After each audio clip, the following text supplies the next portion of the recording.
Welcome to this week's edition of Man vs. Machine, where each week of the college football season, we get a betting insight from a statistically driven prediction database. As always, I've got the owner of thepowerrank.com and the builder of this system, Ed Feng, on the line with me to go over week eight's action.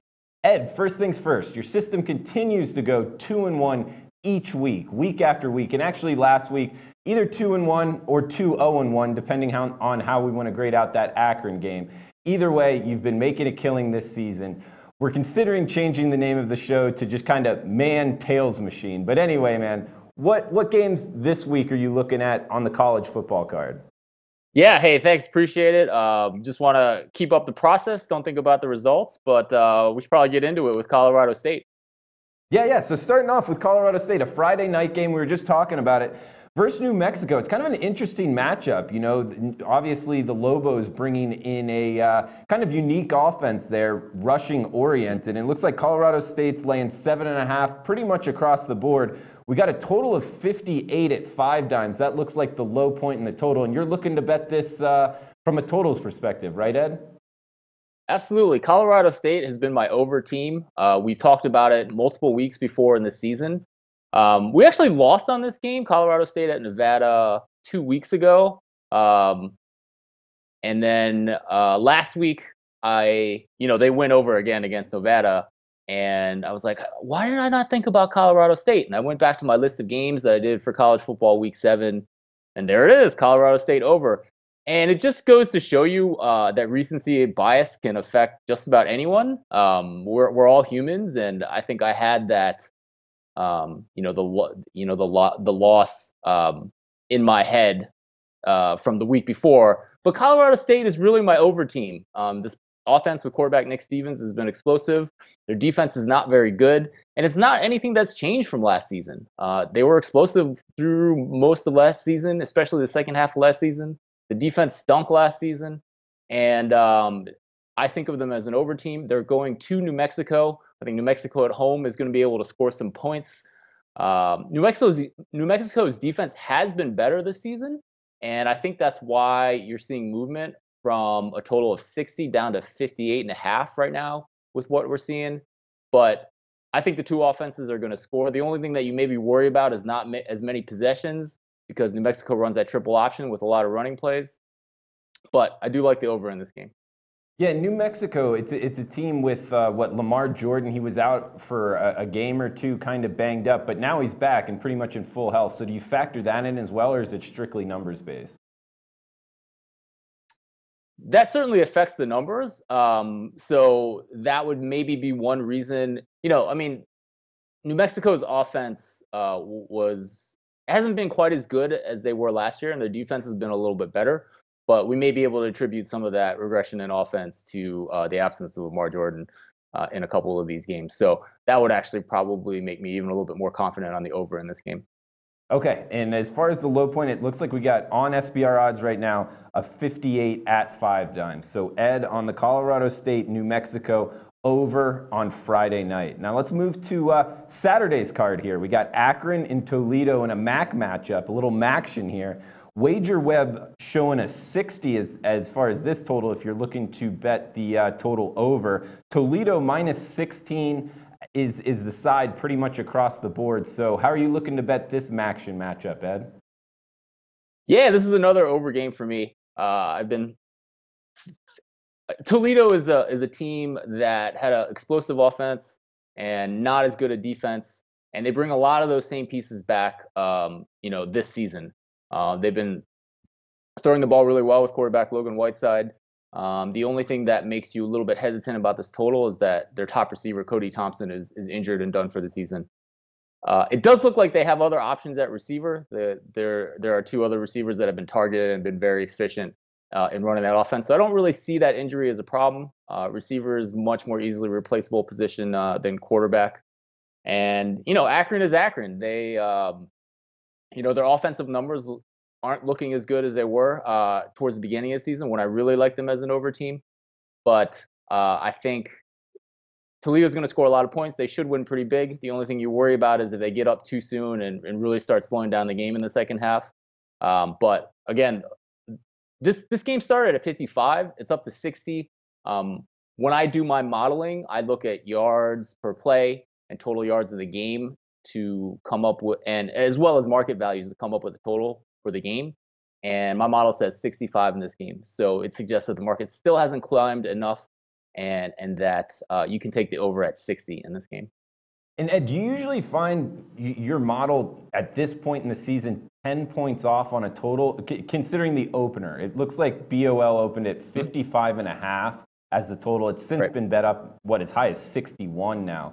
Do you normally find that in week 8 of the season being 10 points off from the openers? 10 points is a lot. When we do see a difference with that many points, the market does tend to move in the direction of the pick, and I can actually quantify the closing line value there. I think it's been about 3.5 points the last couple of years. So we do tend to see the markets go in the direction of my prediction, especially on totals. And yeah, I mean, that's not something that is for only this late in the season. We see that. I mean, I start totals week 5, week 6, and we see that throughout. That the markets are usually coming towards where my number is. All right, so Ed on the over of 60, which you can find at WagerWeb in the Akron Toledo game.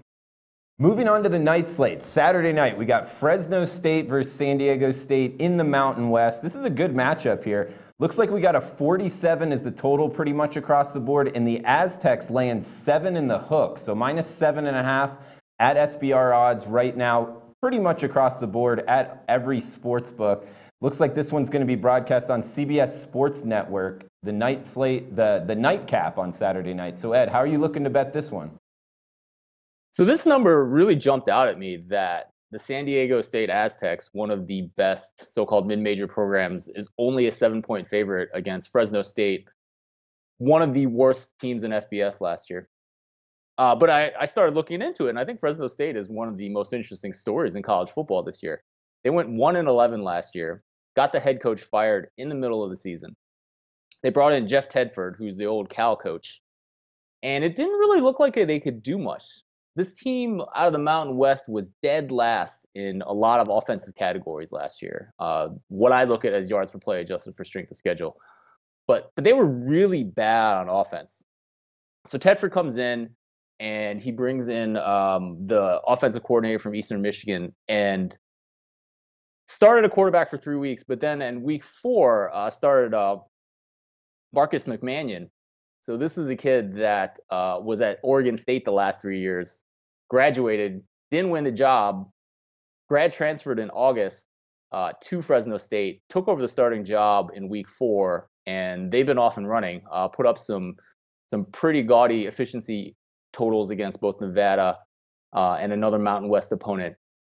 So this is a team that was 128th in my offensive rankings last year. That's adjusted yards per play. They're up to 24th this season in this young season. And whenever you're looking, whenever you're looking at this kind of data, you kind of have to play this game. Well, is this signal or noise? Okay, so do we really believe that Fresno State is the 24th best offense in the nation, as the number suggests? And I'm leaning towards no. I don't think this team has quite made that jump. I mean, they're certainly better than 128th that they were last year. I think it's a fascinating story. I'm really interested to see what McManion can do with this team heading forward. But going down to San Diego, going to probably the best team in that conference, or one of the best teams out of the Power 5, I don't think 7.5 points is enough in this game. Yeah, no, I don't disagree with you. And the Aztecs minus 7.5, that's the way Ed's betting it. It's the nightcap on Saturday night. So looks like we got San Diego State minus 7.5, the over in the Akron Toledo game, and also the Friday night game, Colorado State, New Mexico, over the total as well. So Ed, anything else college football wise that's, I guess, top of mind for you? Yeah, so I wanted to mention one other thing. So remember, Tedford brought in the offensive coordinator from EMU, from Eastern Michigan. Eastern Michigan has fallen off a cliff with their offense this year. They're awful. They're in like the 120s. So kind of suggests that the guy has made an impact there.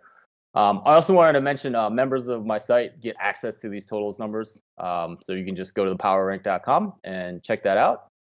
And then being here in Ann Arbor, everyone's a little bit nervous about Michigan going out to to Penn State this weekend. It's a night game. It's going to be a whiteout. Michigan's offense actually played pretty well running the ball last week. But they have some issues at quarterback that everyone is kind of concerned about, and probably rightfully so. But it should be a heck of a game, the night game there. And yeah, excited to see what happens in there. Yeah, that should be a good one. And Ed, just something I want to ask your opinion on. If UCF runs the table, do they deserve to be in the conversation to be in the 14 playoff? Sure, why not?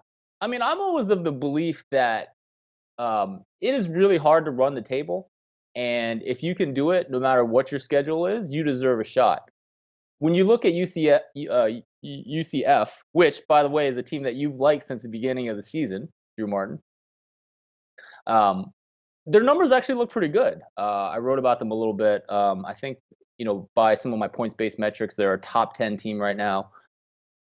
Scott Frost has done amazing things with that offense. They were, in the hundreds of their offense last year. And I kind of laughed at my friend Bill Connolly when he gave us this narrative preseason that's everything that Scott Frost touches turns to gold, because that's what happened in his previous stints. It's like, dude, did you not look at their offensive numbers last year? They stunk. Well, in the offensive numbers, they're top 10 right now. And they're doing it with the same personnel from last year. Mackenzie Milton is the quarterback. Same guy from last year that ran the 115th best offense. So, Drew, you know this team better than anyone. You've been on these guys since the beginning. I think when you were on my podcast, this was a team that you liked. You've been proven right. Yeah, no. I thanks for the shout out on that. But I really just want to get different people's opinion on, if a team like that does run the table, to actually put them as one of the top 4 best teams. And I do think they are pretty underrated, even where they sit. And it shows what they're 100 points off in what they or the odds makers have projected their right. games to finish. I mean, that's pretty crazy. I don't know if it definitely doesn't happen very often in college football to be that far off at this point in the season. So I kind of factored that in as well. If the odds makers have been that far off, that maybe public perception's pretty far off. And I'm looking to bet them. I'm actually betting them against Navy this week in what could be their toughest test. Do you have any opinion on that game? I mean, I'm not getting in front of UCS, Central Florida at this point in the season, no matter what my numbers say. Yeah, but in terms of the playoff, I've always thought that we should have a more strict criteria. If you go undefeated, you should make the top 4. That's. Yeah, you could. Then you could have Sun Belt teams, though, run the table in the Sun Belt, not schedule anybody. So you'd have to make sure at least UCF, they scheduled Maryland, beat them. They'll have USF at the end of the season, Navy and Memphis. So it's not total terrible schedule. Well, and they'll get someone in the American Championship game as well, I presume. So, yeah, I'm all for it. I think it adds a lot to college football to have these teams and to include them, even if they do get beat in the playoff. So I think it just adds to the sport. Yeah, man. Well, just wanted to get your thoughts on that. And looks like we got 3 good plays here for man versus machine. Hopefully continue the hell of the run, Ed. Hats off to you, man. Been making money for all the SBR watchers here. So make sure to check Ed out at thepowerrank.com, on Twitter at thepowerrank. And Ed, if nothing else, man, we can close this out. Sounds good. Looking forward to next week. Hey guys, thanks for tuning in to our channel. Now, we've put a lot of work into producing all these free videos, so please help us out and keep all our content free for you forever by simply liking, sharing, commenting, and subscribing. Now, not to mention, a visit to our industry-leading website will warm the hearts of all our SBR employees, especially myself. Now, the links are over there to the left, so do check those out. Thanks for watching.